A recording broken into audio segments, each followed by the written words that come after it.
impacting women unequally than you would be impacting men. Because in each case that you could name about a religious regime, you'd have men in charge historically of public space, and this private law would have more to do with women. So I'm just asking you if you might, in the future perhaps, reconsider your stand on private law. I considered that earlier, because I didn't hear you mention gender at all. No, but I've written a lengthy piece on the Islamic arbitration issue in Ontario, and what is so, and I say that quite outspoken. No? I mentioned it in my talk. Defending moral minimalism does not include equal treatment. It includes decent respect, not equal respect. And we should be quite clear about it. And in my book, I argue in favor of maximum accommodation of non-liberal and non-democratic minorities within liberal democratic states. You can say we should never allow that. This is a different argument. My argument is liberalism is characterized by not wanting to impose its own way of living on all. At least there is a long tradition in liberalism which says, see, whether these Hutterites or these Amish or whatever do not live up internally to the requirements of what we understand as liberalism and democracy, we should refrain from impose liberal democratic congruence deep down. So in this regard, I fully agree with Nancy Rosenblum and many others. And then comes the argument, under which conditions can we allow private religious marriage and divorce law, which in many regards does not live up to, for instance, sex and gender equality. And here my argument is this arbitration should be allowed if first vulnerable minorities, minors, women and others have exit rights and exit options. Second, if they have a choice of law, so it must be quite clear that they do not stick to and then any variety of legal traditions within Islam, and the third I forgot. So there are conditions attached to it. Now the main argument in all these cases is not allowing to institutionalize arbitration does not make the position of vulnerable women better. It makes it actually worse because it is going on and it is under the radar. So nobody sees it, nobody hears it. And if you institutionalize it, and you do it under conditions as Marion Boyd, for instance, in the report has proposed, this opens an enormous amount of options for women. And they cannot just be ostracized because the arbitrators have agreed to these conditions. And they can go to civil courts if they disagree with the arbitral awards and so on and so on. I have two questions here. So one, let the gentleman come. Okay. Well, if I may allow, I would like to start with a joke if in this academic environment it is possible. That's good. Are you working for Islamist AKP government for Turkey? No. No. Oh, Thank you. That was a joke. But my second question is, that's perfectly... I'm not a lawyer, so I would not be qualified to do it. I'm glad to hear that. My second question is, why do you think this secularity concept made it itself into the constitutions initially? Yes, I discussed that shortly in my book. The main reasons are It did not make it in most liberal democratic constitutional countries.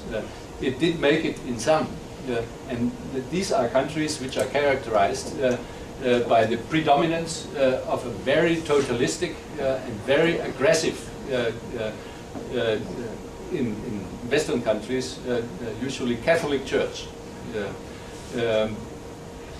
That means, if you take France, you had to fight outspokenly anti-liberal and anti-democratic, huge organization with a lot of transnational links, and one of the options is you get radically secularist.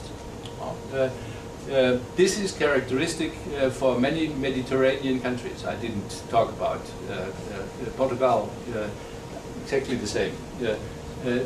This variety of secularism is outspokenly clerical, anti-clerical. There are other varieties of secularism, for instance in the UK, they are not anti-clerical. And if you take the United States, and if the American court does not use the secularism language, the court uses sometimes the strict separation language, but not always. There you find a very religion-friendly variety of secularism. But in the countries I mentioned, you have this kind of perceived threat of totalism. Turkey is quite evident in this regard. Well, I know that's why regarding to Turkey, I was going to the secularism, one of the four pillars of the constitution. Secularism, democracy, social state, and I can't remember right now the third one. But why this secularism particularly made it itself into, let's say, specifically Turkish constitution? What was the reason? Well, that is simple, because the Kemalist elite has been a secularist elite. They wrote the constitution. That's the reason why it is in the constitution. But why the Indian case is much more interesting, because the Indian constitution has been framed in 47-48, and it took to 1984 or something before in one of these amendments, which are characteristic for Indian constitutionalism, they're kind of 50 or 70 amendments now, the phrase is mentioned as a kind of second order principle which explains the spirit of the Indian constitution. And then you see Indian chief justices struggling with what does that mean, and they cannot come out with any minimally consistent answer. And I did not talk about that, but this you can find in my paper. The talk is based on a non-published but forthcoming article for Journals of Constitutional Law. Thanks. Professor Mahler, can you unpack for me what it means that there is a balance between individual autonomy and the associational autonomy of religion as a concept of secularism? I'm particularly interested in what it means around, for example, gay rights, and what it means when an individual within a particular religious structure can't leave that religious structure for all kinds of values, reasons, family reasons, identity reasons. Then what would it mean in a state like Canada or Holland, for example, of trying to balance that individual autonomy and yet the associational autonomy of that religion in relationship to the state? Right. Well, the famous examples are, say, the Catholic Church. The Catholic Church is outspokenly inimical to female priesthood, does not allow it, cannot happen, let alone gay priesthood. And the guarantee of associational autonomy of the Catholic Church means that it's none of the business of constitutional court to impose female priesthood on the Catholic Church. By doing that, we would overstep all possible boundaries. Then the state could, like the French state officially is doing, we have to liberate all these suppressed Muslim girls, and we do it by all and any means. So whether there is a constitutional guarantee of freedom of religion or not, we don't care. And we organize the Muslim representation from above by the state, whether they like it or not. This would be inconceivable in the United States, huh? These kinds of things, because there's a much stronger conception of, even a too strong conception of associational autonomy, huh? Because American courts usually use a kind of strategy of absolute deference, not going into trying to look and guarantee basic rights and protect against violation of basic rights within religious communities, sects, or whatever. So that's the first one, and the second one is what to do if they can't leave. This is the real issue. Huh? Here libertarianism fails because they claim freedom of entry, which usually is absent because we are born and raised into religious communities, and they just claim if there is a right to exit, then we don't meddle around. People are free to leave, and that is okay, but they can't. Often they can't leave. And in my book, I try to develop a strategy demonstrating what a state and what other associations can do to create real and meaningful exit options for people.